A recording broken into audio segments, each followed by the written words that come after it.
அந்த அறிவிப்போல் அன்ப தருவாளே சின்ன அறிவிப்பும் இன்றி சுடுவாளே நீயும் தும்மிடி தும்மிடி ஆயுசு நூறாக என் உயிர் உன்னோட பத்திர சொத்தாக என் பார்வை உன்னோடு உன் பொம்மை கண்ணோடு பேசாமல் விண்ணோடு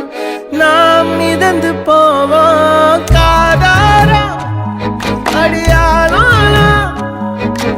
நான் தாங்க மாறோடு